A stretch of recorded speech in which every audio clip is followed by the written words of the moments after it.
Hello, Dan. Hello, Dan. Another day, another podcast, as we all say here in the podcasting business, which we are all part of. Just another podcasting day.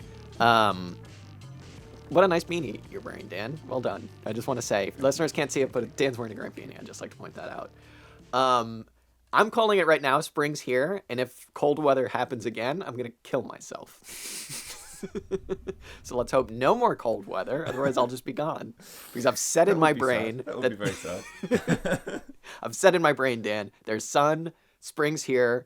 No more winter. This was the problem this time last year, all the way through the sort of like the spring lockdown last year. Every time there was nice weather, it was like, nice weather is here forever. And every time it started raining again, I was like, it's just going to rain forever and I'm never going to get to leave my house. So it's the inherent ambiguity of the season. Yeah. Unfortunately. And I have to remember here that like... I mean, it's highs and lows, but like... I guess we're going to have to sustain ourselves on the highs. Somehow. And somehow, hopefully survive the lows, although... I don't know. Yeah, we'll see. You never know. I also have to remember that here, just like spring, it also just means like rain out of the blue. Like it's fine, and then it just rains for like 6 inches, and then it stops, and it's sunny again. Yeah. Winter's supposed to be relatively dry compared to. Oh God. But I mean, it's all haywire, isn't it? Like, it's all haywire. It's all a mess. True. It's all a mess. It is indeed a mess. I saw somebody on Twitter a while ago posted something like, with all the ice storms that have been afflicting the United States, specifically Texas, they were like, wow, a once-in-a-lifetime thing to see this kind of weather in Texas. And I was just like, how many times am I going to have to hear this once-in-a-lifetime crap? Like about like in my lifetime, yeah, I'm going to have to hear about the weather in Texas, the fires in California, the economic collapses, politics. Well, the problem is, like, every time, everything's getting progressively worse, right? Yeah. Every instance of a thing is going to be the worst instantiation of that thing. That's true. Until next year when it just gets worse. Oh, I guess they're just right then. Yeah, they are right in a sort of incredibly apocalyptic manner. In a morbid way. Yeah. We were recently discussing apocalypse and the apocalypse, if we should be paying attention to apocalyptic signs, or how much we should be worrying about the apocalypse, or if an apocalypse might be on the horizon, or if we should just not worry about it at all. Yeah. How pessimistic are you feeling today? As opposed to yesterday, maybe slightly less so. Mm-hmm. But that's not saying much. When I say pessimistic, whatever's going to happen is probably going to happen, honestly. I don't know if this podcast is going to change that. Yeah. Unless Joe Biden, unless you are listening, in which case, again, respond to my DMs, come on the damn show. It's whatever's going to happen is honestly going to happen. I hate to say it. We should all do our best to stop it, but it's going to happen. It's going to happen. It's like people are really scared of death. You know what I mean? It's like, I don't know. I get it, but it's like, I don't know. It's going to happen. You know what I mean? It's going to happen whenever. It could happen soon if the sun goes away. Sure, yeah, but it is possible to like live with certain knowledge without that knowledge be like operative or influential in your in your conception of yourself. I'm not sure. I don't think I'm going to live forever. You are, Dan. You are.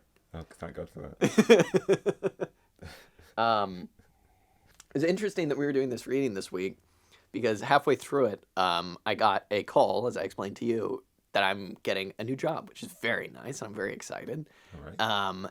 But it was very funny to be, like I said, doing this reading in the middle of that, because it was like this reading's kind of all about like definitions between classes and like, maybe like moving between classes and stuff. And I was just very much like, wow, I'm moving out of a warehouse into like an office job. This is very surreal to be reading this. Do your class interest change? Yeah. The political winds are shifting? I got very sad all of a sudden that Rush Limbaugh had died. That's all I'm saying. All of a sudden. No, I will carry on the commie fight. But yeah, I just thought that was funny. It was very strange, very surreal. Well, different classes and different class interests can all be represented under the umbrella of, I don't know. Progress? I don't know. Something. A viable working class movement is going to be either an alliance of classes or an alliance of members of the same class. You make a good point. You're just sort of like making inroads in another. I'm making inroads. Yeah, I'm making inroads. Making movements. I'm making movements. Moving. What else has been going on? I can't really think of anything. Mm. Very morbid. Speaking of apocalypse, the United States just passed 500,000 people dead from COVID, which is pretty one of those numbers that like was like, whoa, wasn't it just last week? It was six figures for the first time. It's very surreal. Uh-huh. Um, I didn't know. I mean, I knew that it was quite catastrophic there, but I didn't know quite when you put a not number great. on it. Not Put great. a number on it. I was speaking with a friend recently, and this friend was saying that who was it? One of their family members was working as a social worker for like kind of like an old folks home kind of thing, in a big city. And when COVID started, it got so bad that I believe 65% of the people who were living at this old folks home died, which is pretty fucking brutal. And it got to the point where they don't think they had enough beds or places to put the people, so they were just kind of like there, just kind of like, which is pretty brutal, just like dead. Very gnarly, very very gnarly. Yeah. I mean, I found out about that the other day, and I was just like, wow, we are still living through a pretty horrible thing. Yeah. Kind of forgot about it. Yeah, like, I mean, the American response seems to be just a full embrace. The kiss of death. Like, hug it tight. Yeah. Yeah, I mean, it seems like a lot of people's response is that. Well, from what I can kind of glean, Glean. it seems like sort of social position and advantage seems to have Sure. so much more bearing in the state. I mean, obviously, it has quite a lot of bearing on people's experience of the ongoing COVID crisis here, but like in America, like even access to what's the process for accessing the vaccines in America? Like, is it purely if you can pay, you play? Yeah, I mean, it depends. I mean, you were able to get tests pretty early on if you just paid for it. I know all I can really speak to is like my family's experience with it, and it's been impossible where they live to get vaccines in the age bracket that they are in, unless you were willing to submit to like the test trial. I see. Okay. So that's a route that a lot of people have taken. But yeah, state to state, city to city, I'm sure. LA Times recently posted something that was like, interactive map, see how many people have been vaccinated in your neighborhood. And I think it was kind of supposed to be a bit of a shaming thing. But I was like, why would you post this? It was like so clearly like every poor neighborhood was way less. There's like Malibu and Rancho PV, which are like the two richest neighborhoods in LA. It's like 80% of people are vaccinated. South Central and Compton, it was like 20%. It is like, that's like, they weren't doing it to make the point of like income inequality leads to like better healthcare. Yeah, it was almost like should check the degree to which you should feel safe going outside. Literally, yeah, literally. It was like, don't go to these neighborhoods. These people, you know, they don't want to. It was like almost like implying that they were anti-vaxxers. It was just like, oh my God. Yeah. How far has the vaccination program reached yet? Yeah. And for some reason, because it's not reached there, it must be there's some resistance from these areas, kind of thing. Yeah. Not that this has anything else to do with it. Boy, if only there was some kind of precedent for other countries, even the United States, vaccinating a lot of people in a short amount of time. There are, but they're all like around World War II or prior. And then, yeah, never happened again. Weird. So strange that we can't do that now. I wonder what happened in between then and now. All right. Should we talk about things that are happier? See, all our previous episodes were answers to that question. yeah, exactly. Jesus. I don't know happier times? Should we talk about happier times? Happier times. Should we talk about the beginning of the 18th century? Yes, as we love to do. We should say, other than Ralph Miliband, who we're just still reading that one book, so can't really count him, and other than Karl Marx, I suppose this is the first returning guest, as you called them, Dan, champion. Would you like to introduce the returning champion? Who this was? Ellen Meiksins Wood makes a return. There she is. There she is, folks. There she is. She's coming back. Victory lap. Yeah, this was an essay that I proposed we read. I read it about a year ago or so. I'd read it before, but I read it about a year ago and sort of realised, well, it felt quite sort of significant. Its arguments bore some weight. It's kind of a development of our ongoing discussions of class, the theory of class and Marxism. Absolutely. I think probably because we're both wrestling with it to some extent, For but sure, also yeah. because it's quite clearly apparent that it's one of the key terms in what sure. a Marxist politics might be, And one that everybody disagrees on. Sure, quite, yeah. yeah. I mean, if the Ralph Miliband book is about anything really, it's about class in various different guises, but that's the thing that runs throughout his description of like politics. It's all about like. Yeah, I was considering running over again what he brought up because he was basically just in that reading critiquing basically Althusser's like conscriptions of ideology as it relates to class in that specific section, that chapter. I forget what it was called. Something about the old ways, defense of the old ways, or something like that. But in this, Althusser gets criticized quite a bit as well. Yeah, because, it takes another mention. Yeah, but he just gets a beating in a lot of our readings. It's pretty brutal. We're gonna have to. We've read Althusser. Yeah, we give. I was just about to say we're gonna have to read some Althusserians. But let's not do that again. Maybe not. Maybe not. So I mean, I guess with this, what was the name of it? It was "Class as Process and Relationship" was the name of this essay from the book, which is, I guess, just a collection of essays. Yeah, right? so I suppose it has been published again at some earlier point, and then it's collected into the collection of essays by Meiksins Wood, which is entitled "Democracy Against Capitalism: Renewing Historical Materialism." Woo! Available by it's largely a discussion of the theories of, or a defense of the theories of class that are operant or inherent in the work of British historian E.P. Thompson. Although there are several times when Meiksins Wood kind of suggests that maybe she veers closer to describing her own theories of class than she does Thompson's, but she's definitely like working from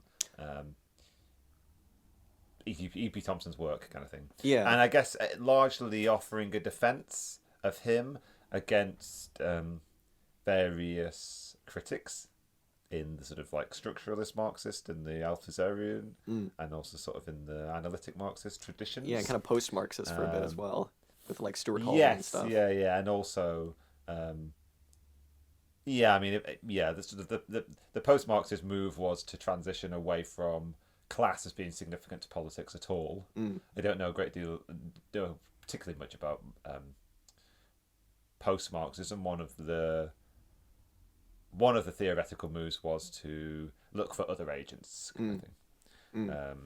So there is a sort of a defense of the general theory of class. Largely, what A.P. Thompson is doing is attempting to defend Marxist theory of class. He engaged quite vociferously, I suppose. Yeah. with he critiqued quite extensively, and with vigor. Oh my God. Althusserianism and structural Marxism, and I mean his general aspiration when it comes to class is to demonstrate how it is a historic force and how classes are historic agents, kind of thing. Yeah. And how they are formed and fashioned through historic processes. In opposition to the more he's defending Marx and Marxist theory of class, or counterposing his theories of class to mainstream sort of bourgeois sociological definitions, which I guess could broadly be grouped together in this essay under the term, what you could say, sedimentary, or like hierarchical sedimentary, something like that. Yeah. So basically, like, you just sort of imagine your sort of traditional social pyramid to some extent, and then you just you decide some metric upon which to allocate people to different levels of a thing, like income or something, or like social advantage or the like, kind of thing. It's very strict, not very fluid. But also like it is possible to transition between, basically just based on some kind of metric. Kind of thing. And then also he's sort of defending Marxism against that kind of theory, or at least opposing that kind of theory to Marxism. I guess if non-Marxist social science and theories of class can be described as being hierarchical or sedimentary in that fashion, the sort of the Marxist theoretical version of that is, or a way of defining a Marxist theory of class would be to say that it's about relationships, and relationships that stem from the nature of the exploitative process that is the hallmark of any particular mode of production. So it allows for a much starker distinction between representatives of a class kind of thing, where that sort of stark gap could be lost if you were working in a more mainstream sociological, theoretical space. Yeah, no, it's good. I mean, it seemed like the majority of what Thompson. Well, first of all, I kind of want to say too. It's like at the beginning of the essay, Meiksins Wood was like, "I'm going to attempt to put forward my own idea of class and not just Thompson's." But it was kind of like I kind of feel like she did just kind of put forward Thompson's, but I get what she was doing.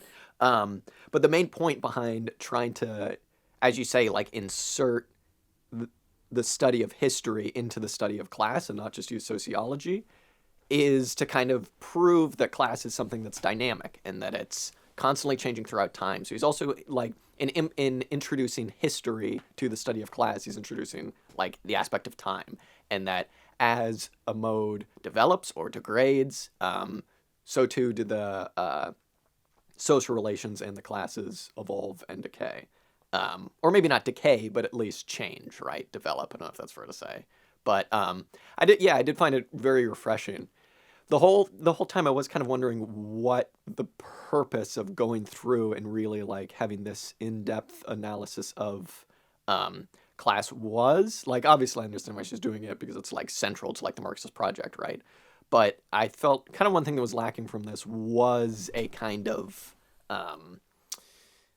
like reason, I don't know, and like an application, I guess I should say, of this kind of thought. I kind of kept wanting to have examples pulled from modern society because to me, like, she does bring up a point how it's like kind of hard to just say like peasant, lord, king in the feudal mode and when you're talking about class, but it was a lot easier to define class back then, or even in earlier like modes of the capitalist mode, earlier versions of the capitalist mode than it is now. And I think that maybe one of my main frustrations with this was that I was like E.P. Thompson was mainly working on his critique of like the formation, what was it called? The formation of the English working class, which is like industrial revolution kind of stuff like that. Mm-hmm.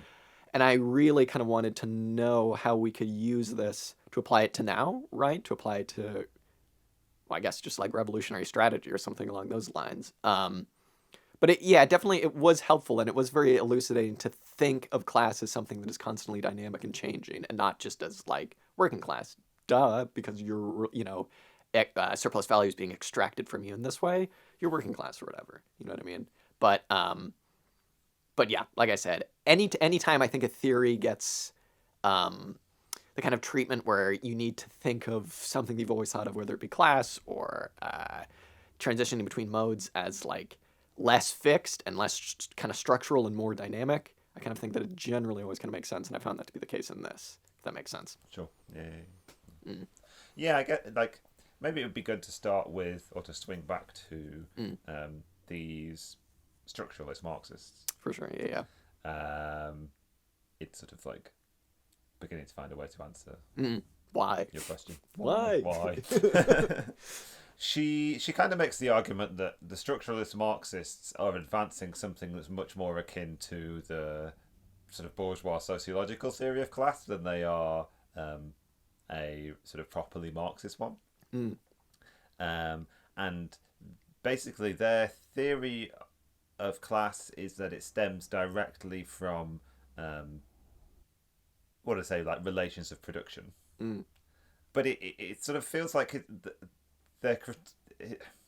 they're being Wood and Thompson's critique of the structuralists is basically that they are drawing a theory of class directly from other theories that they're sort of placing above historical process and historical experience, I suppose. And so they sort of don't have a way of explaining how or what seems to be lacking, or what's Thompson, if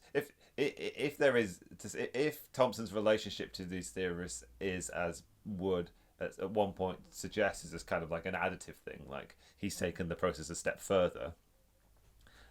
He's basically adding into the equation like how it is that you manage to get from how objective social relations, the social relations of capitalism, move toward a, I guess, kind of like a subjective phenomena, which is class. Yeah. Or at least like, I guess the criticism is that like the structuralist Marxists are just in that there is like a mechanical connection, almost like once you have certain relations of production, it automatically gives way to certain class relations, which sort of automatically lead to a certain degree of class consciousness, which leads to a certain degree of militancy, and all of these are theoretical leaps from one sort of like one theory to the next,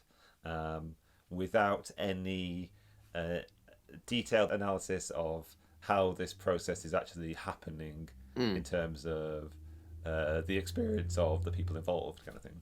Yeah. And so one of the ways in which this Thompson's theories, I think, are quite useful is that they introduce the idea of the question of class formation.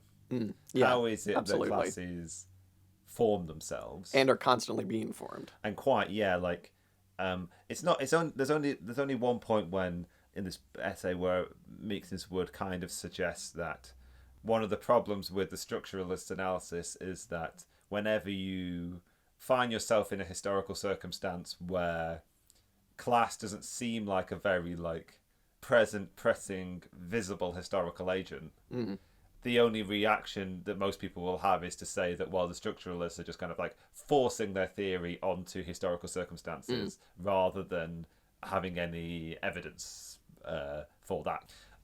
And by asking the question, like, so what is the process by which classes form themselves into, I guess, like conscious actors to some extent, you can kind of look at history, or Woods is suggesting that Thompson's theories of class allow for one to explain where and in what ways class is operating when it's not sort of historically obvious, I suppose, or sort of theoretically present all the time. Yeah, one thing I also think that's worth bringing up on that point is that when Thompson says that he has been accused of volunteerism, which is just kind of like that classic word, right? Yeah. And I thought that was interesting because perhaps it's just a bit of a misconstruing of what he was saying, because people think that it's assigning too much historical agency, perhaps, to like.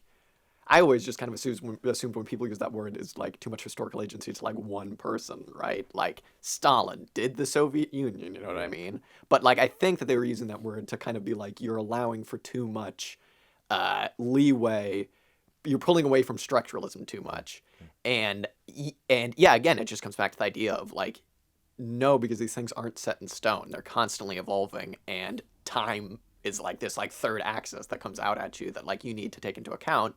Because if you're constantly looking as like at a class as a class existed at the beginning of a mode, that's going to kind of be useless. Having said that, like Thompson was pulling all these ideas from like 1790, but the point is well made, I think.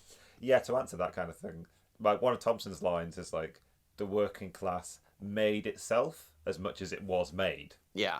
The working class, to the extent that it sort of developed itself into a sort of like a historic agent, and a series of movements and ways of conceiving itself as in solidarity with other people who it was not necessarily day-to-day engaged with, kind of thing. Sure, yeah. He's basically just the structuralist can only say that X sort of leads to Y, right? Yeah. Like the social relations of capitalism put people in certain circumstances such that a certain type of class identity and class consciousness cannot but develop itself. Yeah. And it's just what the structuralists seem to locate in the early history of capitalism, that process of the formation of class as being something that's tied to the Industrial Revolution. Sure. And also, to some extent, do non-Marxist theorists as well, right? Like, but what Thompson is saying is like the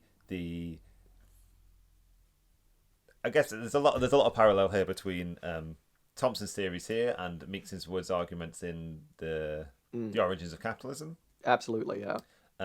Because if you say that the working class comes about, gains some kind of coherence or unity, comes to bear one kind of identity based on an experience of being forced into the factory system, kind of thing. Yeah, an experience of domination, I think is what they say at one point. Yeah, you're basically they're sort of falling foul of a similar kind of argument about the origins of capitalism, which is like it's actually only a quantitative increase in a certain sort of advancement of productive capacities, which sort of like gives way to capitalism, kind of thing. Determines everything for sure. Yeah.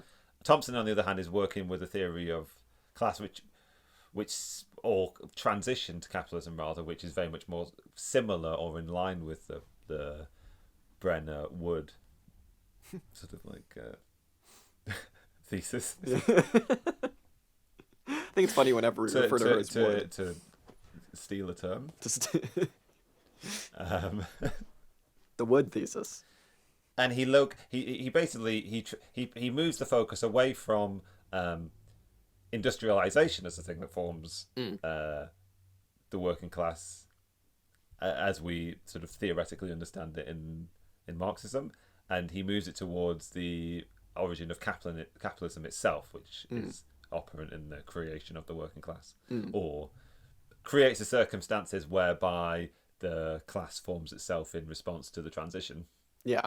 And as we know, like, or as we learned in our reading of the origins of capitalism, and I mean, at least for me, it continues to be my primary reference material for the origins of capitalism. We know from that book that capitalism predated industrialization, and came about in a change in the social relations of sort of feudal England, whereby sort of domination of people by market forces and market relationships, and the requirement to operate under new sort of like structuring premises, I suppose, i.e. the requirement to invest to expand one's productive capacities, kind of thing, the desire for constantly expanding growth and wealth, was a sort of like entirely new mode of operation that people who sort of experienced that transition suddenly had to like learn to live with, kind of thing. And we know in one in the original circumstance, it was this process whereby peasants ceased to own the land or have any relationship to the land in which they worked, and instead became wage labourers for sort of a new agricultural sort of capitalist class, kind of thing. All of this is to say, Thompson dates the emergence of the working class as something which happened prior to industrialization. He puts the dates in between like 1790 and 1830, kind of thing. When these new social relations of capitalism were beginning to make themselves apparent to the new sort of lower subjugated and what would become the sort of new nascent working class, kind of thing. And as the new logics played themselves out in the lives of these people who could remember a world that existed differently, the experience of this sort of newly intensified productive process, and the extent to which it was so markedly more exploitative in experience than the previous one, led them to begin this process of collective action, forming sort of new trade unions or friendly societies, creating links between very different sort of workplaces, and started to fashion this new class identity, I suppose, and class consciousness. I mean, I suppose what I'm saying is this is an explanation as to how Thompson described the process of class formation as being one in which the new class had a collective experience of the exploitative social relations of capitalism as they emerged. Well, I guess what I'm trying to say is like if we live at a time at which like class conflict is something of a low ebb, or like at least the force of the working class and its apparent consciousness is reduced, I suppose. Its ability to function as a united actor is considerably less than what it may have been at other points in history. Thompson's theories about how class forms itself as an experience of the process and all the experience of living under capitalism tells us a lot more than the structuralist one, which doesn't tell us very much at all about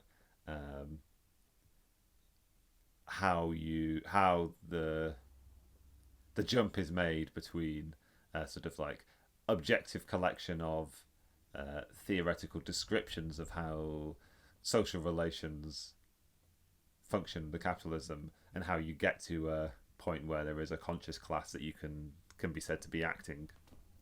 But Thompson's fixation on sort of like formation of class could perhaps be a much more useful one. Yeah. Yeah, I mean, it is interesting, right? It's like when you kind of take that like structural view, as with kind of like any aspect of just pure, capitalist structuralism, it doesn't really leave much room for like anything. It's kind of like, well, what the fuck is the point? It's like, why do I care if there's just like this huge weight on top of me that I can't do anything about if the classes don't have any kind of historical agency?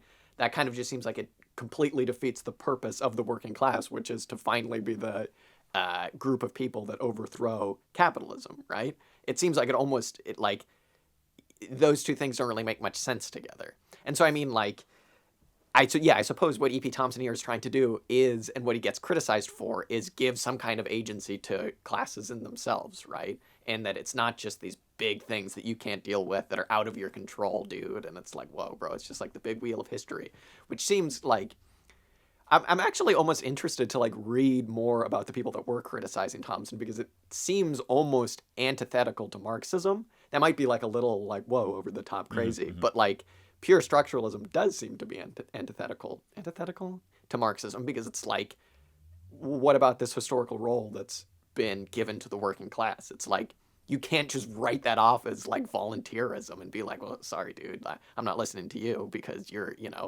not looking at history like I am. It's like, I'm interested. I guess the people she was talking about, Jerry Cohen, who I'd just like to pause for a moment and say that I had no frame of reference for who that was and any of his theories until Dan, you sent me a video that made me laugh my ass off, which was him.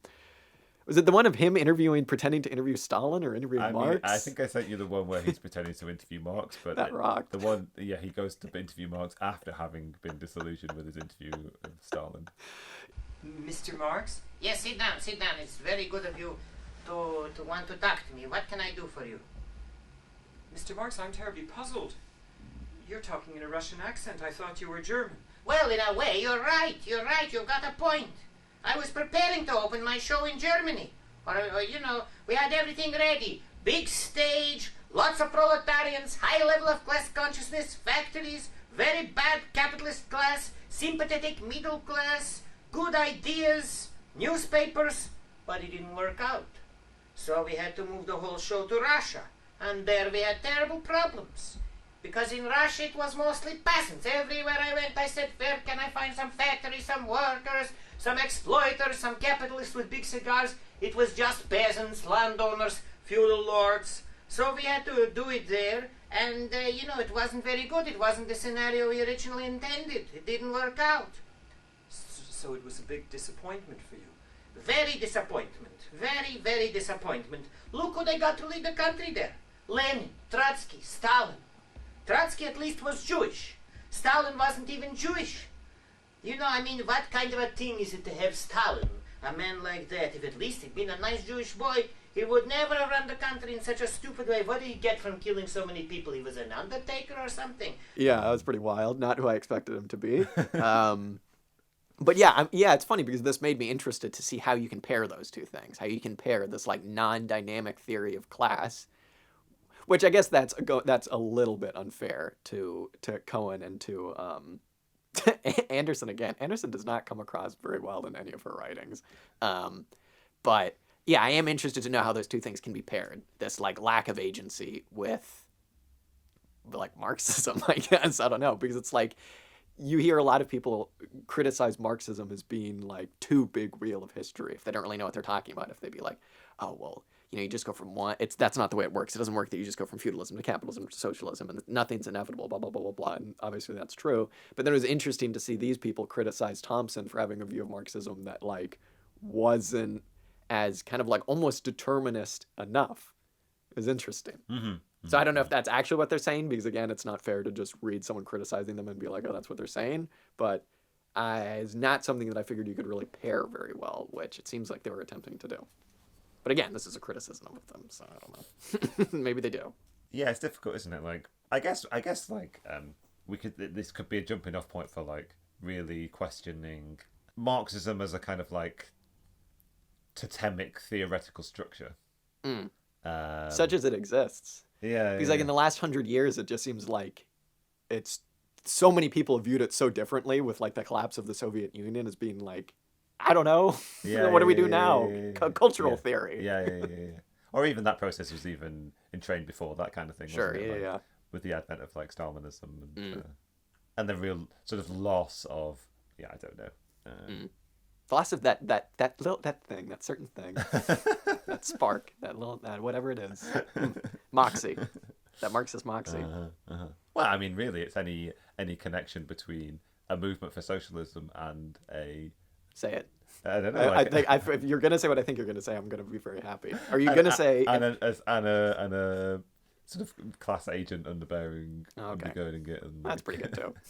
I was hoping you were gonna say an academic, like very like removed, like upper, like not stiff upper lip, keeping your nose up, but borders on structuralism, something like that. Yeah, we have at the end of this essay, there's a sort of like development on what we were talking about last week about substitutism, and she adds the phrase academic, is it, or intellectual substitutism kind of thing, which is basically just like a sort of like intellectuals substituted themselves for the only people who can possibly understand what is going on, and then literally do nothing with that information. Be like, well, there's nothing you can do, dude. I don't know. The only people who can have any possibility of sort of analysing the structure of capitalism and explaining its processes, kind of thing. Yeah, so I think that's kind of what, when I was reading this, when I was kind of trying to understand. Okay, this is going to sound like, well, because this is the basis of the entire Marxist project again, but it's like, what's the purpose of really trying to understand class like this and really trying to pinpoint this kind of like academic description of it? Because if you were to like give all of this information to just like a normal person, they'd just be like, what the fuck are you talking about? Like, why? Like you and I were talking about this before we started recording, just like the colloquial definition of class versus the academic one. And it's funny because maybe the colloquial definition is like purely based on like economic status, right? Whereas obviously there are more things that go into it. There's like upbringing, the culture that you're exposed to there, the culture you're exposed to later in your life, etc. But yeah, it's funny because I guess what I'm trying to say is that colloquial definition seems to almost do a better job of understanding who's who in this world, I guess, in this society, than like really trying to pinpoint it in an academic way. Does that make sense? Because, or at least maybe it doesn't do a better job, but it is able to come to a conclusion in a certain way. I don't know. I mean, I suppose it speaks more to how class is experienced. Sure. Than a kind of like stale objective definition, such that you would get from one that was based and drawn purely from a theoretical framework that was based on purely talking about social relations in a sort of abstracted way, by which I mean like the relationships of exploitation in any mode of production, kind of thing. Yeah, I think that was which is not something that's like. Well, I suppose it is. It can be directly experienced, right? Like, sure. That's what Thompson is saying is the driving force of the early formation of the working class. This experience of a new exploitative structure. But at the same time, yeah, like why is it that like a colloquial understanding of class might be seen to be more descriptively useful, I suppose. Well, I suppose because it is basically. I was just about to say it sort of explains the relationships between people under capitalism, but we would hope that like a Marxist definition might do a better job than that.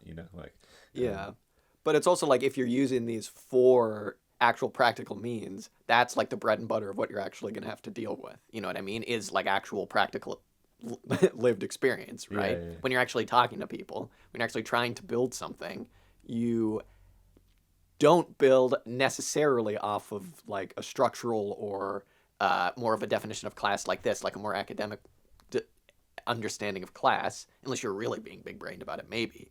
But when you're really trying to convince people, it is more about like, no, you know what I'm talking about. You know what I mean? And it is like, yeah, I don't know. It's tricky because I think there's a bit of a disconnect between like actual practice and like talking about it, you know?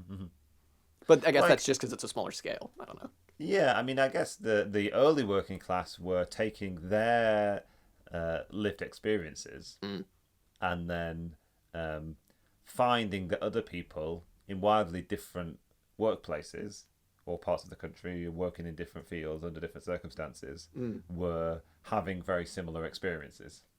Sure. So I guess similarly, if a sort of like new movement based upon a class, I suppose, or a new class consciousness were to fashion itself, it would happen on similar lines, right? Like it's about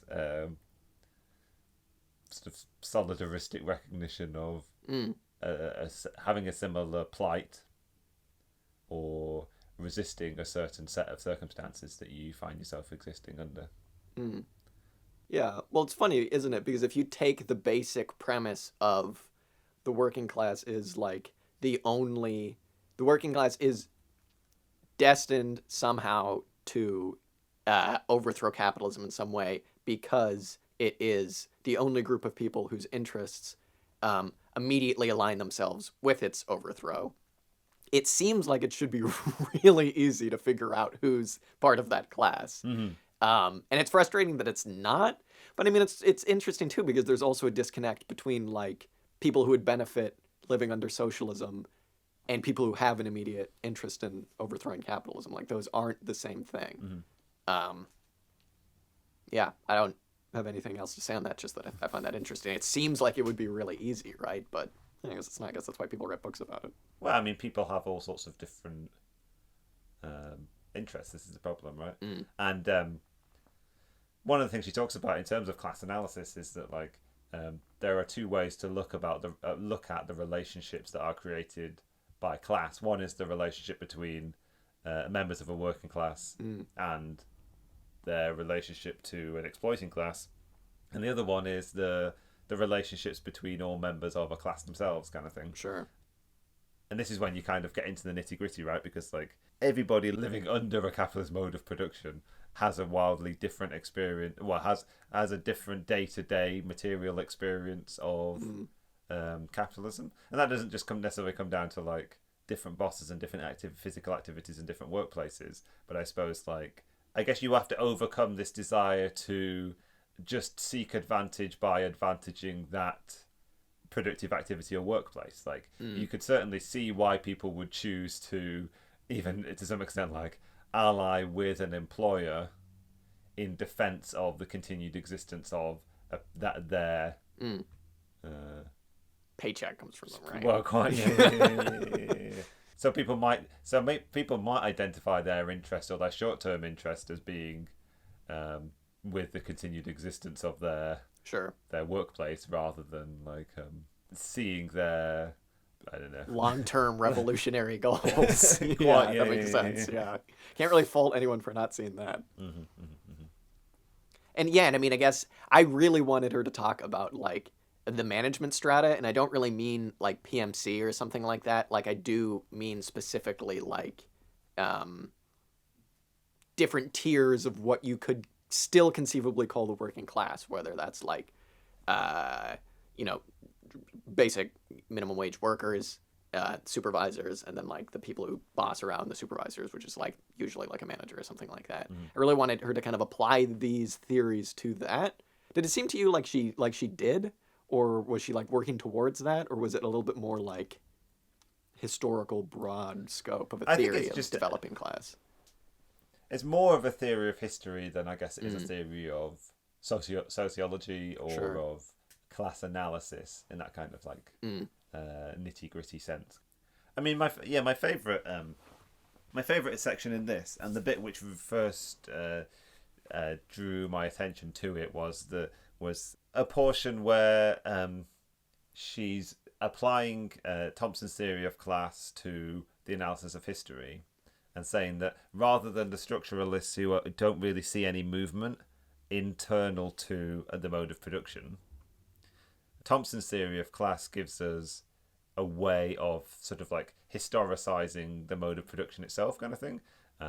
If history is a series of modes of production, like the internal history of a mode of production is the conflict between classes, and the kind of like advancement of the history of the mode of production is that conflict between classes.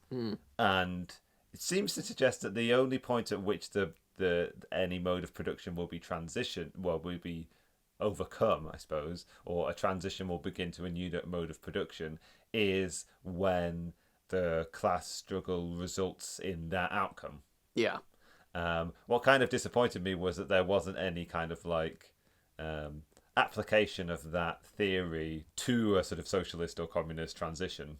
But I suppose one of the features of sort of Thompson's analysis, which somehow differs from a lot of others, is that like so many other theories of class that we've kind of encountered, I mean, it was to some extent apparent last week, was that class always seems to be this kind of like ever advancing thing, like consciousness is constantly kind of developing itself to some extent, and we'll sort of reach some terminal point and then the kind of like switch will happen, kind of thing. Whereas I sort of feel like a theory of class which comes from E.P. Thompson's work is one which allows for a lot more sort of back and forth in the class conflict. It sort of like allows for an accurate description of kind of how the fortunes of various classes can ebb and flow, kind of thing. Sure. There was one line on that note that really stuck out to me, which was something like hegemony isn't complete domination, it's constant struggle. And I was almost relieved by that. I was like, oh, it's not constant domination. Thank God. Jesus. But I think that speaks to kind of what you're saying. And again, it speaks against the kind of like undefeatable, like structuralist, like, oh no, nothing we can do ever, period.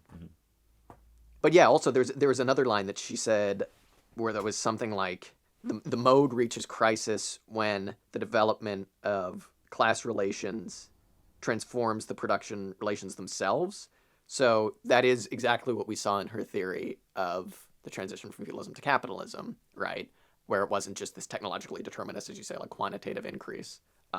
It was like the development of a trend that had kind of long been coming that was very much like fluid and active and dynamic, and not just a like clean cut boom like kind of thing. It was kind of in the description of the transition to capitalism, it was kind of like the same classes, because certain descriptions of that transition describe sort of new classes emerging, whereas for Ella Meiksins Wood, like it was the same sort of like people occupied the same positions of domination through the transition.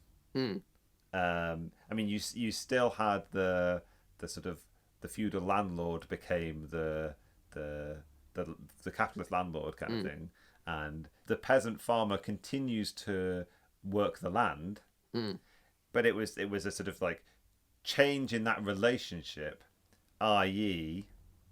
the landlord's new desire to more thoroughly exploit the people working the land, and to inflict or enforce upon that relationship new like production standards, I suppose, or like modes of extraction. The requirement to improve agricultural yields, kind of thing.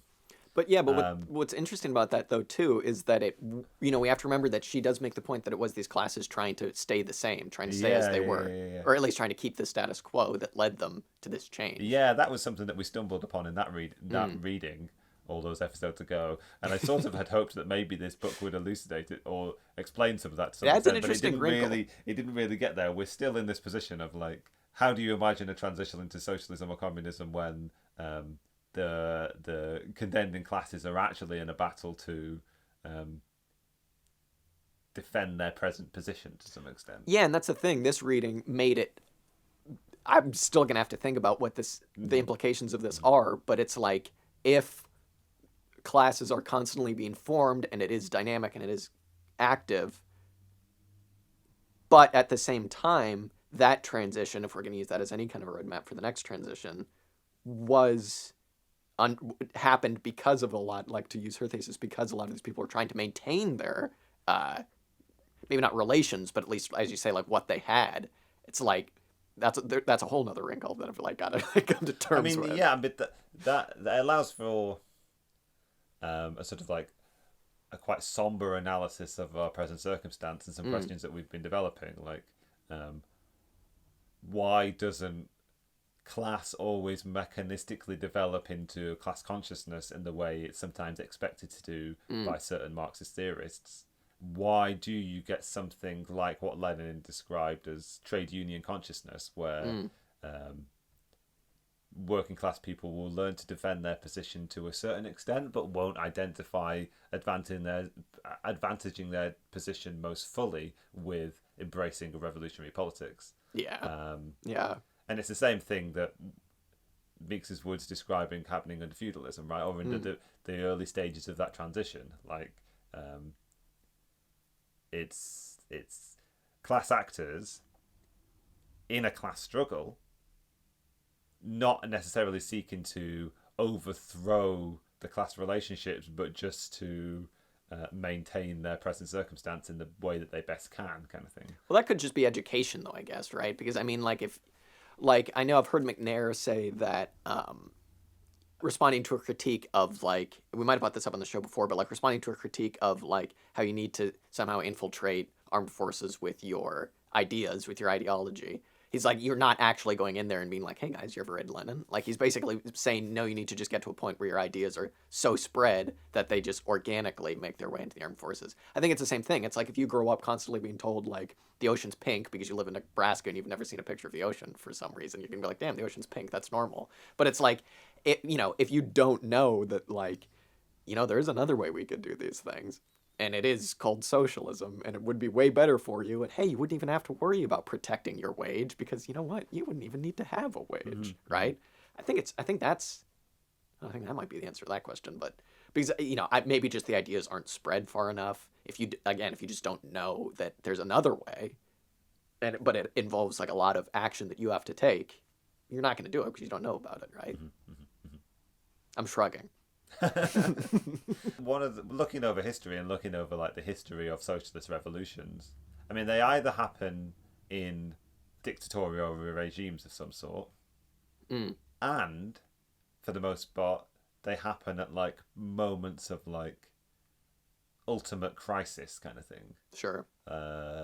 It's only at those moments of like total breakdown that people seem willing to throw their lot in with a sort of like totally revolutionary aspiration to some extent, which would otherwise seem crazy, and I don't think like any leftist could argue otherwise, because it's like if I were to not have any background in like left politics at all, and someone were just coming to me to be like, dude, what if we had a way where like you just didn't have to get paid, dude? I'd be like, shut up. Like, what are you talking about? That makes no sense. So I suppose, that is kind of one of the reasons that like it only happens in crisis, because you just go, I don't know, we need to do it some other way. We absolutely have to. I'm shrugging again. I don't know. I mean, another sort of thing that comes to mind in this discussion, and it's partly preempted by some discussion in the book, is the distinction that's brought up in the book is the sort of Marxist distinction between formal and real. What's the right word? I want to say subsumption, but like. the process by which capitalism advanced itself was to initially like a formal taking over of the existing world. Capitalism first imposed new capitalist relations of production upon the productive apparatuses that existed. And only when that process was fully enough advanced could they begin like a real transition of the productive process itself. Sure. I.e. like the Industrial Revolution kind of thing. Yeah. One sort of like, as I recall and as I understand, sort of like theories advanced by certain like left communist traditions is that once you get to the point where there is this real transition of the productive apparatuses themselves, like even the possibility for fully revolutionary class consciousness is at that point kind of foreclosed, because the working class is so fully sort of incorporated into the new system of capitalism that like the possibility of a sort of like revolutionary aspiration developing is kind of lost. And to some extent, to me, it kind of rings kind of true in the sense that, like, I mean, in the instance of the transition that's described by Thompson and the development of the working class that's described by Thompson, it's because they could, the working class that he is looking at can remember and is experiencing the transition, the change in production relations themselves.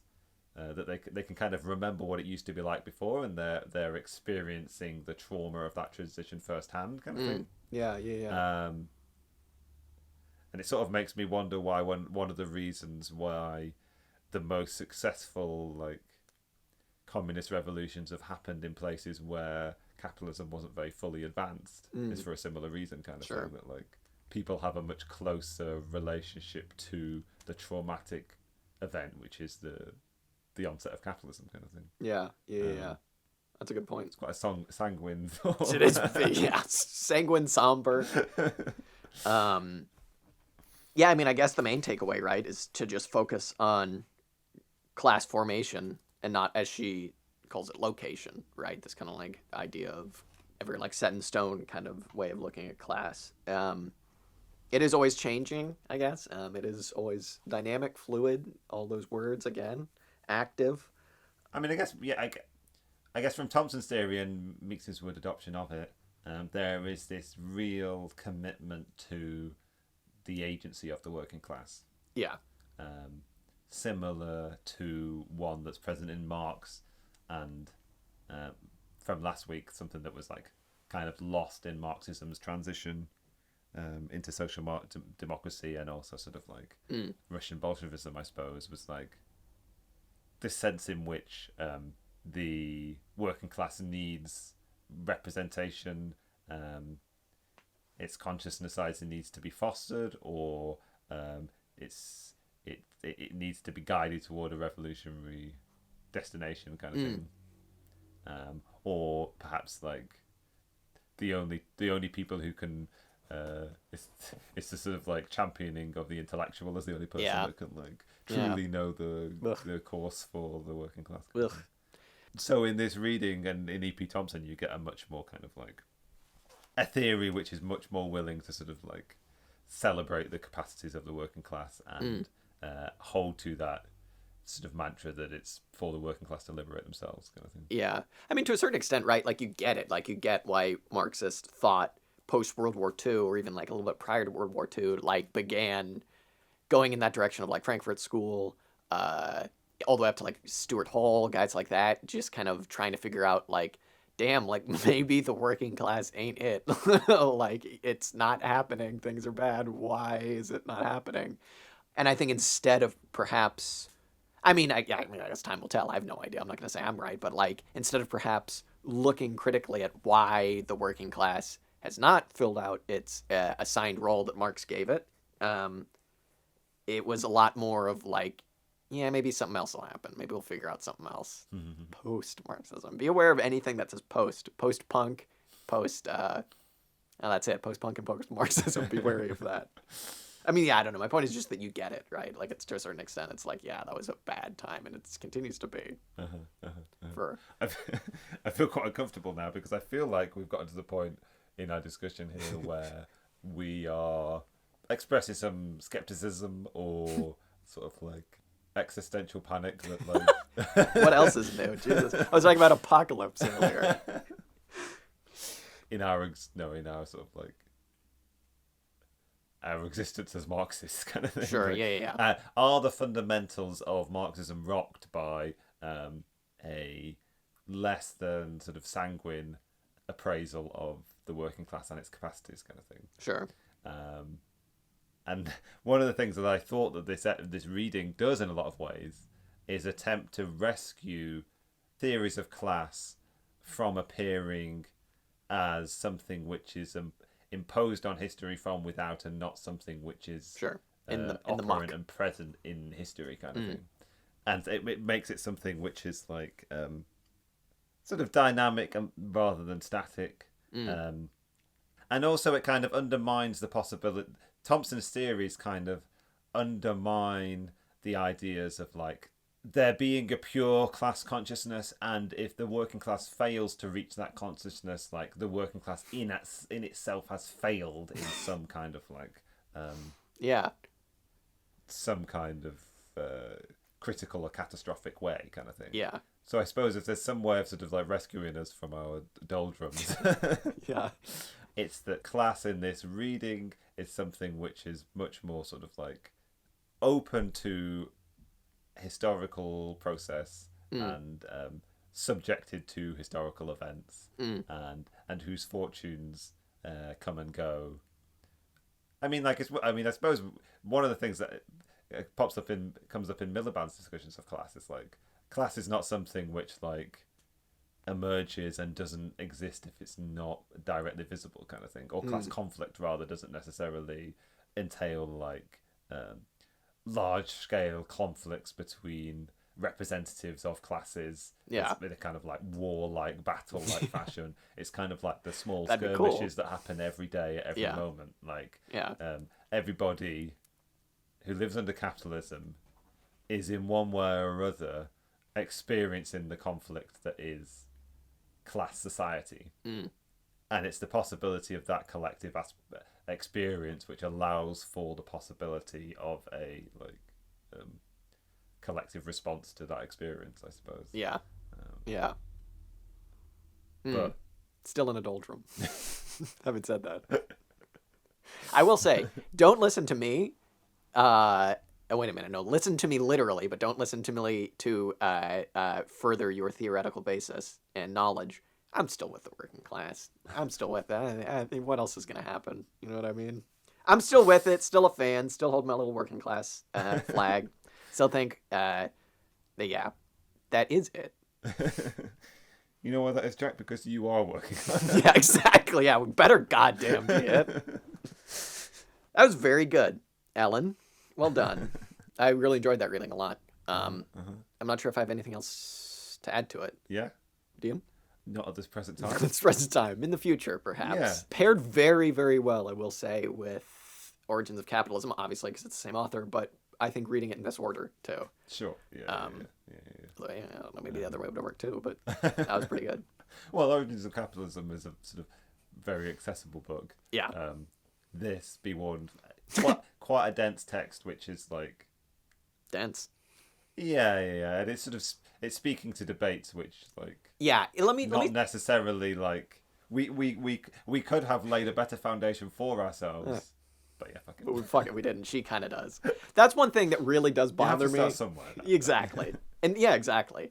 One thing that does bother me is it's like, I get that she's an academic working in this tradition and she does want to criticize specific people to make her point about ideas, but it really does grind my gears when a lot of a reading winds up being talking about a specific person and criticizing them as opposed to just putting forward your own ideas. And again, I get it. I know why she's doing it, blah, blah, blah, blah, blah. But at a certain point, I would have really liked it if she just had all of these ideas and was like, there you go. Maybe in a socialist society, people won't feel as necessary to attribute ideas to others, but I don't know. I think she's got several books on class. Maybe we should have just read one of those. yeah. Well, I mean, it's one, I don't own any of those, and two, they're whole books and not a 30-page exactly. Exactly. We've already read one Ellen Meiksins Wood book. My God. My God. How exciting. How exciting. I feel like that's just a Verso Books thing, though, too. It's like, you know, kind of not really crash courses, but kind of crash courses. And it's like you want to be able to sit down and have an opinion on Jerry Cohen, who, even after this reading, is still my favorite Marxist, even though I've never read anything from him, purely from those videos. Mr. Marx, so many things have happened since you died. There must be so many surprises, you know, being resurrected like this. When you found out, you know, what's happening. What was the biggest surprise? Very difficult to say. So many surprises. So many inventions. Radio, television, helicopter, automobile, jukebox, many, many surprises. But what was the biggest surprise, Mr. Marx? Of all the surprises, and there were very many, the one thing I would never have imagined, that David O. Selznick would cast Clark Gable in the role of Red Butler in Gone with the Wind. Mr. Marx, I'm surprised you take such a strong interest in the movies. Of course I take an interest. What's so surprising? How could I not be interested in all those beautiful people? Gary Cooper, Rita Hayworth, Carol Lombard, Lassie, Judy Garland, Rin Tin Tin. But how could you take such an interest in all that? Aren't you more concerned about revolutions which are changing our whole society? This shows you have no sense of proportion. You talk about revolutions. What about Technicolor? What about stereophonic sound? What about the time Jimmy Stewart, who was always a dramatic actor, had a singing role in Born to Dance? What did you text say, Dan? You were just like, not what I expected. Is that what I say? Yeah, Like, yeah. I was like, I wonder who what it's knew gonna the be analytic like. Marxists were this much fun? Yeah, That's what I exactly. said. Did you say I that? always imagined them to be quite dry and boring. He was not. Did you say that was Eric Olin Wright filming too? Yeah, filmed by You Eric can, Olin. you can hear him snickering in the background at certain points. I It's think really there's funny. a bit of an audience. Very classic. Don't Yeah, those all rock. Jerry Cohen, what a king. It took me a while to realize that was who that was. Yeah, she calls him yeah, like yeah. Jerry and Gerald, and I was Gerald like, Cohen. oh, him, that guy. I watched another video of his on YouTube that was supposed to be not funny, and it was just him giving like a lecture, some BBC thing. And he started it off with just this like allegory I couldn't about get like a through it. snoo. I I couldn't get through it either. I was like, a snoo? What's a snoo? Seems like a hoot though. Mm-hmm. Would be the one Marxist I'd want to like hang out with. Yeah. I don't know about any other We've ones. come across so far. Yeah, exactly. But I mean, what is so shocking about that video is that like it's just clearly someone larking around. Yeah. I mean, the reason why you think you might want to hang out with him is because like he demonstrates his humanity. Yeah, exactly. Yeah. I'm sure all these other people are human beings. You would think, you would hope. Hopefully, they have some kind of We agency. just haven't engaged that human side so much. Yeah, exactly. I'm interested to see if we ever read the book that we keep talking about we're going to read, that the audience doesn't know which one it is, how that's going to change our definition of class. Table that for now, but I think it might. We'll see. We'll see. Yeah, we should just like pencil that in. Pencil it in. Or maybe we should put it in firm ink. Dan and I have a long scroll that we unravel every time we meet to with a long quill write in what we're going to read, and it's scheduled out for 7 years every week what we're going to read. Having said that, no idea what we'll read next. Little bit of housekeeping. Capital reading series, whatever we're calling it, we're reading Capital. Episode 2 is up. Came out on Tuesday. Check that out. We're talking about the twofold nature of labor in the commodity. Yeah. Spoiler alert. It's useful labor and abstract labor, or concrete labor, and fuck it, whatever. You'll figure it out. Go listen to it, or you won't. I don't know. Read the book. So there's that. Go check that out. It's a good episode because we got some feedback from our first one, and it was good. So go listen to that if you haven't. And that's it. That's the only stuff I have to say. The feedback was of a high caliber. Yes. It wasn't like good feedback in the sense of Yeah, exactly. Yeah. It was corrections. Yeah. All right. Well, I have no Bean updates, so I have nothing else to say. I mean, I looked into how long it takes between planting autumn sown beans and cropping autumn sown beans, and it might as well have been years. I mean, like, I'm expected to get some beans sometime around. Which hopefully the world will still be around by then. Yeah. You'll be having, what we mean to say is you'll be having broadband updates in perpetuity for the foreseeable future. Yeah. Till the next pandemic. Yeah. Oh God, that's what I was worried about. That and nuclear war, but other than that, whatever. The possibility of like recurrent pandemics is one that really needs to be. I mean, now that I've actually lived through like one, cause swine flu was kind of like, swine flu. It's named after a pig, and like I got to leave school like 3 weeks early or whatever. But this one's worse. I think that I knew of people catching swine flu, but it was never something that was anywhere near. Yeah, I just remember it being close a flu to me, or like A couple people in my school got it. Actually, a lot of people in my school got it. That's why we shut down school early. But yeah, it was just like they got it and then they were fine. Yeah. But now that this one's still going on, I remember back in like April when everyone was like, the like wild thing was thinking that it would go on until July. God damn it, dude. It's been this year. I know everybody's saying it, but like this year has just like, what have I done? It's like, Jesus. It was quite shocking to get back to, the beginning of this year, and sort of like be reminded of things that happened a year ago. Yeah. Oh my God. And almost be like, was that a year ago or last week? Kind of thing. Like, it was one of those kind of like, I mean, quite often like seasonal changes inflict me with recurrent memories. But that seems this year was particularly peculiar. Yeah. Yeah, now that old Bojo has talked about when we're gonna just be done with social restrictions, which seems insane. Yeah. I've been like going to a pub. Wait a minute, a pub? That's like a lot of people are there, right? I saw like a photo of like they're like, you know, obviously like music, live music is gonna be the last thing to come back, and I saw a picture of a concert, and I was like, my heart tightened up. I was like, what are all those people doing so close to each other? Holy crap! It is going to be like that, isn't it? I think I don't know quite how long it will take us to. I mean, to be honest, we should just like. I don't know. It's going to be a problem for much longer than. It's not going to be over on the 21st of June. Exactly. Yeah. I wonder if they're. Although I'm having a bang-up party for the solstice. Yeah, is that the solstice? Yeah. Wow, that's cool. Why did they? That's weird. Do you think they planned that? I don't know. That's weird. Is Boris a pagan? It might. Yeah, maybe. Weird. Maybe it's the beginning of summer, and they've been saying there won't be any restrictions in summer. So like, that's the date that they pulled out of out of the ether. I'm sick of it. I'm over it. Ready for it to be gone. I wonder if they're expecting it to come back in winter. Just like, well, I don't know. Like, it's sort of coming back to this thing about like what we were talking about at the beginning a little bit, like feeling the privilege of having been. I think the privilege of having been vaccinated is fictitious.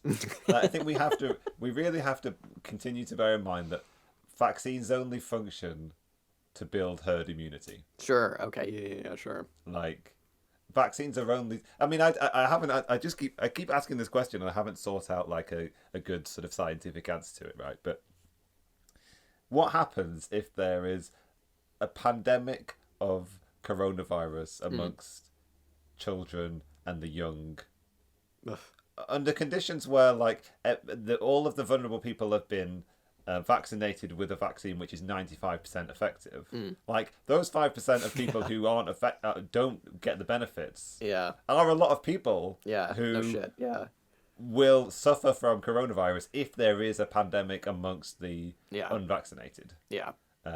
So the idea of vaccinating so far and then just like letting everything come back, aside from the fact that like nobody should want to get coronavirus. Yeah, it doesn't sound like it's like has particularly good. It has the possibility of having quite negative long-term effects, kind of thing. But they are talking about having every adult vaccinated by the summer, so I don't know. But I sort of wonder whether they oughtn't just start vaccinating the kids at a certain point. Like, why they're not? the vectors for it. Like, I'm like, it's so depressing. I'd much rather forgo mine and have like, have all school kids be vaccinated. Yeah, no against kidding. it, but like, it sort of feels like the vaccine seems to be touted as like personal protection when it's not personal protection. Exactly. It's a tool toward like society wide immunity. I like how herd immunity just became everybody gets it. It's just like, everybody what? gets COVID. Yeah. What a great. I wonder. Yeah, I mean, maybe that's what they're doing, like a two-pronged herd immunity. like all the old people get vaccinated and all the young people get COVID. I wonder if the 21st of June is going to just be, no matter what happens, no more restrictions. This is well, just that's what they've the said. world There again. will be no more social restrictions. After Yeah, the but it's 21st. like you would have to imagine that like Which maybe is- like which is- there's which like is- a thing for like a month or two, but it's like, guys, if it gets really bad again, yeah, people are just gonna freak out Yeah, if there are no yeah. more restrictions. I mean, I'm kind of thankful that they're at least being more cautious Hmm. with coming out of this lockdown, and it's because they're also doing it in tandem with the vaccination program. Hmm. Right? I think they want the two to marry up such that, like, I don't know, it's kind of over Yeah. once everybody's vaccinated. I mean, I don't know how long. We still don't really know how long the immunity from the vaccination actually lasts. I don't know. Once in a lifetime It needs event. to be gone worldwide before it Yeah. ceases to be a problem. And by the time that happens, like, I don't know, there have been infinitely many mutations and we'll probably have the next pandemic to deal with. Yeah. So. Yeah. The next pandemic. Oh God. Jesus. That's another sanguine thought for the day. Hooray. Hooray. What you know what, fuck it. Never mind. It was just gonna be worse. Anything else to say on the pandemic? Anything else to say on Ellen? On E.P. Thompson or anything else? Or are we good for today? I don't know. I'm talking about distractions. Well, we're not talking about distractions, but like seeking out distraction. Quite enjoying updates from Mars. Updates from Mars. I've been a little aloof from it. Tell me about it. How's it Okay. going? Oh, it's What are going they- well. It's going well. Cool. I decided to tune in live for the Oh, did you? for Cool. the landing Awesome. of the Perseverance rover. I'm all for it. Everybody's been like, "What a great name!" I'm like, "No, it's incredibly desperate." It is. It is. We had spirit and we had opportunity, and Yeah. whatever the other one was called. Yeah, we want the people's will. Yeah, I mean the Chinese will name a probe something like that. So Yeah. it'll be fine. Yeah. The Russians will put up like Narodnya Volya or something. But yeah, they've definitely done quite a good like PR job of like taking some photos and some videos that were clearly gonna sort of like wow people to some extent. Didn't There's been some video footage of it landing, kind of thing, and I video saw that. That was footage of pretty the cool. parachute opening and like That's the coolest bit. I mean, sky cranes pretty cool. Just Yeah. in generally sky Totally. cranes. I'm down Totally. with sky cranes. I love a good sky crane. Didn't was it Russia? Not the USSR. I think it was Russia that sent a probe to like. Did they send a probe to Venus and then it got a photo and then it blew up because it was way too hot? I mean, that's a whole saga in and of itself. Like, I forget what that series of probes were called. Yeah, I think the USSR sent about 16 or 20 probes to Venus. Like, the Cool. USSR was terrible. They could not land on Mars for shit. They don't think they successfully landed on Mars at all. And it's like Venus was kind of their Yeah, planet. But of course, they had no idea what the conditions were like. sure. And like, It's hot. I mean, it's like 400 degrees and like 90 times the atmospheric pressure of Earth. Like, the first things circuitry melts and the probes are crushed. And one of the problems they had was they spent ages, like mission after mission after mission, trying to take a photo, but like multiple times the lens cap failed to come off the camera. Jesus. Oh, they forgot to take the lens cap off. One of Venus the is. They forgot to take it off. They're like, it's already up there. Venus is the people's planet for sure. yeah. The photo that they got though is sick. It's green. It's like, whoa, a green planet. Interesting. Oh, yeah. Hellish. Indeed. I mean, all planets other than this one are hellish. Yeah, we've said this before, haven't we? They all suck. They all suck. They all do suck. Mars could be cool. I don't know. Maybe. Maybe not. It's cold. Does seem cold. Yeah. Colder than here. Yeah. A lot of radiation. Yeah, it's not great. You need a spacesuit to walk about on the surface because the atmospheric pressure will like boil your blood, kind of thing, or the lack thereof of pressure. If you could somehow terraform a planet, what does that have to? Would that change? That would change atmospheric pressure, presumably, right? Yes, Because, if you could get more atmosphere. Yeah, we just get some more I atmosphere. mean, this is the like. Just bring some This is atmosphere the over. like. Yeah, this is the like blow up the poles and release all the CO2 that's locked into the. Is that what they did in the poles. Warhammer? think that's what the AdMech did. Yeah, how did they terraform Mars in Warhammer? I mean, that's definitely not the model yeah, exactly. That's not what we want to do. for terraforming Mars. Or isn't it? Yeah. I mean, the problems with Mars are it's not got very strong gravity, so you can't really add gravity to a planet. Can't add gravity. Or although you could spin your habitats in such a way that you could sort of like create some fake gravity. I like the like. Supposing that 1/3 gravity isn't, human beings can't live in 1/3 gravity, which we don't really know. Oh, interesting. When are we gonna send an ape to Mars? Yeah, I was thinking about that. Like, if this was 60 years ago, we'd have just been sending animals everywhere. True. But probably not going to happen now. Also, we can build pretty good robots. Like, That's true. Yeah, that's true. If you could teach an ape to like take core samples and then store them in a jar and I don't know, deposit them in the right place, kind of thing. True. Without just being horrified. Yeah. Also, we know that Mars will kill anything that we send there. There's no need to test that theory. Yeah, exactly. Yeah. I'm all for the Rendezvous with Rama-esque idea of just forgoing a planet for just like a spherical tube that you can live on in space that just floats around. A starship, if you will, but one that's built to simulate a planet. I like that. Sure. Give us more tubes. Sure. I think it would be a bit like... It would be a bit disconcerting to be able to see like that would be the gnarly. top of the dome go around. Kind of thing. Unless you... I'm more of a fan of like the spinning donut kind of structure. Yeah, like a halo kind of thing? Yeah. More of a halo than a tube. Than a tube. Yeah, indeed. Than a cylinder. They're usually described as cylinders. Yes, not a tube. The tube planet. Yeah. Jeff Bezos' great mentor, Gerard O'Neill, who was a physicist, gives his name to the O'Neill cylinder, which is what you're describing. Interesting. Like that, sort of like. Wait, what does this have to do with Jeff Bezos? I don't quite know. I think Bezos studied under O'Neill, and like therefore has decided that like his great space venture is going to be realizing Gerard O'Neill's like visions for I just kind of assume these people like people Bezos living in baked bean tins in space. Yeah, I don't. For some reason, I don't imagine them studying anything. I just imagine them like crawling fully formed from like a sack. Yeah, exactly. Sack. Exactly. Him, if anyone. Yeah. When are we going to read up on reptilians? That's what we need to read about. The reptilian people. Hey, the Queen's husband, I forget his name, he's almost dead. He's not on Death Watch, but he could be officially on the show's Death Watch. If we'd like to put him on Death Watch, we could, officially. How do I feel about the death of Prince Philip? We haven't heard anything about how the Queen feels about all this, which I think is kind of like, all right, geez. Maybe we have, I don't understand. I don't know. I mean, do we... Yeah, do the royals, do they want to project sort of like... humanity? I think they would have done it by only now. in a very kind of like reified sort of like sort of like that was almost a pun, reified. Interesting. Death Watch isn't necessarily we're rooting for them to die, because I think sadly that we put Noam Chomsky on Death Watch, which I hate to say. Okay.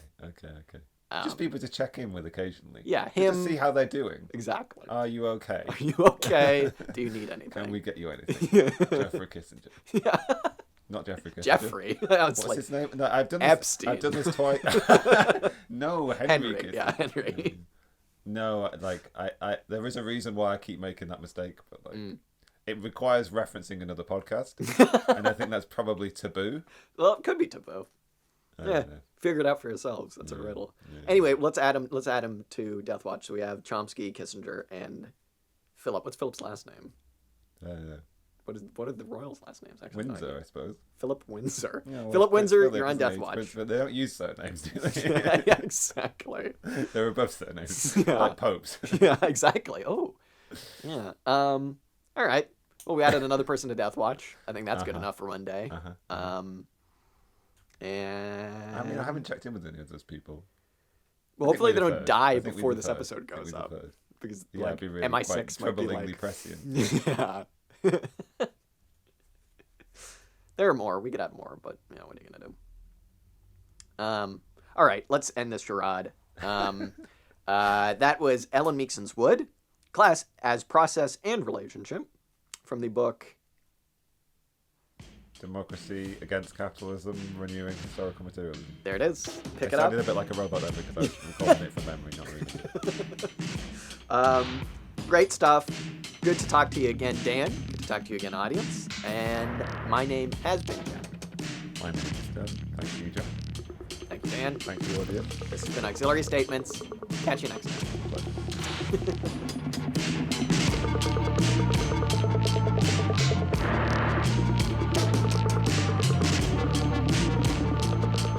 The music you heard this episode was Music to Kill Bad People To by King Gizzard and the Lizard Wizard. If you like this song, you can check it out and much, much more on their Bandcamp at kinggizzard.bandcamp.com. Be sure and follow us up on Instagram, Twitter, and Facebook. And if you liked what you heard, be sure and tune in next week for some more commie discussion. Till next time.